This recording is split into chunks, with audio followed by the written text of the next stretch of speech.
చాలామంది తల్లిదండ్రులు మీ బాబుకి ఆస్తమా ఉందంటే ఆస్తమానా అని కంగారు పడిపోయి వాళ్ళు బాధపడటం జరుగుతుంది. దీన్ని మనం ఆస్తమాని ఇంకొక మెడికల్ టర్మినాలజీలో HRAD అంటారు, హైపర్ రియాక్టివ్ ఎయిర్వే డిసీజ్.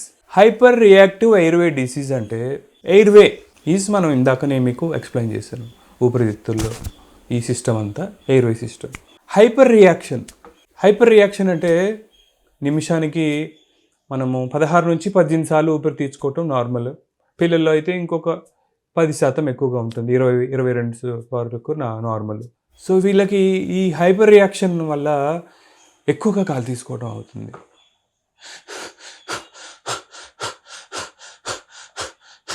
అలా ఎక్కువగా తీసుకోవటం జరుగుతుంది. ఆస్తమా ఒకసారి వస్తే జీవితకాలం ఉంటుందనేది ఒక అపోహ, అతిపెద్ద అపోహ. ఆస్తమా అనేది క్యూర్ చేయొచ్చండి. ఎస్, అండర్లైన్ చేసుకోండి, యూ హార్డ్ మీ రైట్. ఆస్తమాని క్యూర్ చేయొచ్చు. సో ఇంకా లోకల్ ఒక్కొక్క ప్రాంతాన్ని బట్టి కొన్ని అపోహలు ఉండొచ్చు. ఆస్తమా వస్తే ఎక్కువ రోజులు బతకరని అట్లా ఇంకా చాలా రకాల అపోహలు ఉన్నాయి. అన్ని అపోహలు ఉన్నాయి నాకు కూడా తెలియదు. సో మీకున్న అపోహలకి ఒకటే మార్గం, మీ డాక్టర్ గారితో వెళ్ళి చర్చించి మీరు తగిన నివారణ ఉపాయాలని పొందండి. ఎట్టి పరిస్థితుల్లో మీరు మీ అంతటగా మీ ఓన్ బ్రెయిన్ వాడి మీ ప్రయోగాలు చేయకండి. ఆస్తమా బారిన పడ్డవాళ్ళు చేయకూడనివి ఏంటంటే, ఇందాక మీకు కారణాలు, ఆస్తమా రావడానికి గల కారణాలని వీలైనంత వరకు అవాయిడ్ చేయండి. సో ఇవే చేయకూడనివి. మెయిన్ ఏమేమి చెప్పుకున్నాము? డస్ట్, ఏ రకమైన డస్ట్ అయినా కావచ్చు. ఆ డస్ట్కి వీళ్ళకి దూరంగా ఉంచుకొని శుభ్రంగా ఉండటం అనేది ఒక నివారణ చర్య అయితే అది చేయకూడదు. డస్ట్కి దగ్గరగా వెళ్ళటం అనేది చేయకూడదు. రెండవది, చాలామందికి ఇందాక మా కారణాలు మనం మర్చిపోయాం. చలి, చాలామందికి ఏసీ వేస్తే పడదు. ఫ్రిడ్జ్ నుంచి చల్లటి వాటర్ కానీ కూల్ డ్రింక్స్ కానీ శీతల పానీయాలు తీసుకోవటం వల్ల కూడా ఆస్తమా వచ్చే కారణం ఉంది. సో ఇవి చేయకూడనివి, వీటికి దూరంగా ఉండాలి. చేయకూడనివి అంటే మీకు దేనివల్ల మీకు ఇబ్బంది జరుగుతుందో దాన్ని దూరం పెట్టడమే చేయకూడనివి. అవి నేను చెప్పినవే కాదు, ఏదైతే ట్రిగ్గర్ ఫ్యాక్టర్గా ఉంటుందో అది మీరే మాత్రమే తెలుసుకోగలుగుతారు. మేము చెప్పని వాటి వల్ల కూడా రావచ్చు. కారణాల్లో చాలా తెలియని కారణాలు కూడా ఉండొచ్చు. అది తెలుసుకోగలిగే ప్రయత్నం మీరు చేయండి. మీరు ప్రతిరోజు ఎప్పుడైనా ఈ అటాక్ వచ్చినప్పుడు రాసుకోండి, గుర్తు తెచ్చుకోండి ఏది వల్ల ఈ అటాక్ జరిగింది. సో మీరు అది రాసుకుంటే ట్రీట్ చేసే డాక్టర్స్కి కూడా చాలా ఈజీగా ఉంటుంది, ఏనికి ఏ కారణం వల్ల వస్తుంది అని చెప్పుకోవడానికి. ఆ కారణాన్ని మీరు ఫైండ్ అవుట్ చేసి దానికి దూరంగా పెట్టుకోండి. అవే చేయకూడనివి. సో చేయకూడని చెప్పుకుందాం, చేయవలసిందే ఏమిటి? ఈ కారణాలన్నిటికీ దూరంగా ఉండటం. తర్వాత ఆస్తమా రోగులకి వేడి కొంచెం ఉపశమనం జరిగే ఛాన్స్ ఉంటుంది. సో హాట్ వాటర్ తాగడం ద్వారా, హాట్ బ్యాగ్స్ పెట్టుకోవటం ద్వారా, హాట్ ఫర్మెంటేషన్ చేసుకోవటం ద్వారా కొంచెం ఉపయోగం జరుగుతుంది. ఇలాంటి ఉపాయాలు చేసుకొని వాటికి కొంచెం ఉపశమనం పొందడానికి చేయొచ్చు. ఆస్తమా అనేది చాలా తేలికగా తీసుకోవాల్సిన వ్యాధి కాదు. ఇది డైరెక్ట్గా తీవ్రంగా అటాక్ జరిగితే ప్రాణాలు పోయే కేసెస్ చాలా ఉన్నాయి. సో ఇది ప్రాణానికి చాలా ప్రమాదకరమైంది.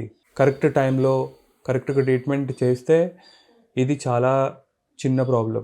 మీరు నిర్లక్ష్యం చేసి ఆ తీవ్రమైన ఈ అటాక్ని మీరు గమనించకపోతే ఊపిరితిత్తులో ఉన్న ట్యూబ్స్ అన్నీ ఉబ్బిపోయి బ్లడ్కి ఆక్సిజన్ అందక, బాడీకి ఆక్సిజన్ అందక ప్రాణం పోయే ఛాన్స్ చాలా ఎక్కువగా ఉంది. సో దయచేసి ఆస్తమా గురించి విపులంగా అసలు తెలుసుకోండి. తీవ్రమైన అటాక్ వస్తే ఏం జరుగుతుంది, ఏం చేయాలి? ఇమ్మీడియట్గా ఎమర్జెన్సీ డిపార్ట్మెంట్ డాక్టర్ దగ్గరికి వెళ్ళి అక్యూట్ చికిత్సలు తీసుకోండి. దీనికి 100కి 100% రికవర్ అయ్యే ఛాన్స్ ఉంది. మీరు నెగ్లెక్ట్ చేయకుండా కరెక్ట్ టైంలో వెళ్తే ఆస్తమా వల్ల ప్రాణాలు పోగొట్టుకోబడవు. చిట్కాలు చేసుకుంటూ మీ సొంత వైద్యం చేసుకుంటూ ఈ తీవ్ర స్థాయిని గుర్తించకపోతే మీరు ఒక జీవితకాలపు బాధని భరించాల్సి వస్తుంది. ఈ ఆస్తమాని కట్టడి చేసుకోవచ్చు. అదృష్టవశాత్తు క్యూర్ ఈ రోగం బారి నుంచి పర్మనెంట్గా దూరం కావచ్చు. ఇంకొక చాలామంది అడిగే క్వశ్చన్, ఆస్తమా ఉన్నవాళ్ళు జీవితకాలం ఈ ఇన్హేలర్ మీద ఉండాల్సిందేనా అని చాలామంది అపోహపడుతుంటారు, అడుగుతుంటారు కూడా. ఇన్హేలర్స్ తప్పనిసరిగా ఆస్తమా ఉన్నవాళ్ళు జీవితకాలం వాడవలసిన అవసరం లేదు. అండర్లైన్ చేసుకొని పెట్టుకోండి. అందరికీ దీన్ని తెలియపరచండి కూడా. ఒక డాక్టర్ ఒక ఇన్హేలర్ రాస్తున్నారు అంటే మీకు ఈ ఆస్తమా నుంచి ఈ తొందరగా రిలీఫ్ రావడానికి రాస్తారు. ఇప్పుడు ఉన్న పరిజ్ఞానాలు, సిస్టాల్స్ చాలా ఉన్నాయి మన వ్యవస్థలో. అలోపతి వైద్యం, ఆయుర్వేద వైద్యం, హోమియో వైద్యం, తర్వాత చాలా రకాల వైద్యాలు ఉన్నాయి. సో దీన్ని ఒక క్రమశిక్షణతో దీన్ని క్యూర్ చేసుకోవచ్చు. అద్భుతమైన మందులు ఉన్నాయి. సో మీరు ఎప్పుడు ఆస్తమా అని చెప్పగానే భయపడకండి. అందుకే చాలా వరకు డాక్టర్స్ చిన్నపిల్లలు వస్తే HRAD అని రాస్తారు. దీన్ని రాయడానికి రీజన్ కూడా ఏంటి అంటే భయపడతారు అని. సో భయపడకండి. ఏ వ్యాధి సంక్రమించినా కూడా భయం కాదు, దాని గురించిన అవగాహన, మనం దానికి నివారణ చర్యలకు వైపు మనం ఆలోచిస్తే మనం చాలా వరకు చాలా జబ్బుల్ని మనం క్యూర్ చేసుకొని శాశ్వత పరిష్కారాన్ని పొంది ఆరోగ్యమైన జీవితం పొందవచ్చు. కామన్గా అడిగే క్వశ్చన్స్ ఏమిటంటే, సార్ ఆస్తమా ఉన్నవాళ్ళు స్టెరాయిడ్స్ తప్పనిసరిగా దీర్ఘకాలంగా వాడాలా? సో మీరు ప్రాణాపాయ స్థితిలో ఉంటే ఖచ్చితంగా మిమ్మల్ని సేవ్ చేయడానికి వాడాలి. It's a life saver. Doctors advise లేకుండా ఓవర్ ద కౌంటర్లో వెళ్ళి మీరు స్టెరాయిడ్స్ వాడటం అనేది చాలా తప్పు. చాలా మీకు నష్టం కూడా జరుగుతుంది. ఎట్టి పరిస్థితుల్లో ఒక వైద్యుని సలహా లేకుండా మీరు ఈ స్టెరాయిడ్స్ అనేది వాడటం చేయకండి. స్టెరాయిడ్స్ ప్రమాద పరిస్థితిలో ఉన్నప్పుడు మాత్రమే ఇస్తారు. మీరు లాంగ్ టర్మ్ వాడాల్సిన అవసరం లేదు. వాటి వల్ల దుష్ప్రభావాలు కూడా మీకు రాకుండా డాక్టర్ గారు మీకు సరైన సలహాలు ఇస్తారు. ఆస్తమాలో ఎమర్జెన్సీ కండిషన్ ఉంటుందా? ఉంటే ఏం చేయాలి? ఆస్తమాలో ఎమర్జెన్సీ కండిషన్ అంటే మీకు కళ్ళకు కళ్ళినట్టు తెలిసిపోతుంది. ఆ ఆస్తమా తీవ్రమైన స్థితిలో ఉన్నప్పుడు ఆ రోగికి చెమటలు పట్టేసి ఆక్సిజన్ అందక హైపాక్సియా లక్షణాలు అంటారు. ఏంటి అంటే బ్రీతింగ్ ఎక్కువైపోతుంది, ఆయాసం, చాలా వేగంగా బ్రీతింగ్ తీసుకోవటం జరుగుతుంది. మీరు ఒకవేళ మీ దగ్గర మీ ఆక్సిజన్ సాచురేషన్ చూసే మిషన్ కనుక ఉండుంటే, పల్స్ ఆక్సిమీటర్ అంటారు, అది పెట్టి చూస్తే మీకు అందులో ఆక్సిజన్ లెవెల్స్ ఫాలో అవడం జరుగుతుంది. సో అది చాలా ప్రమాదకరమైన కండిషన్. సో అప్పుడు ఇమ్మీడియట్గా దగ్గరలో ఉన్న హాస్పిటల్కి వెళ్ళి అత్యవసర వైద్య చికిత్సలు తీసుకుంటే ఈ ప్రమాద స్థితి నుంచి బయటపడవచ్చు.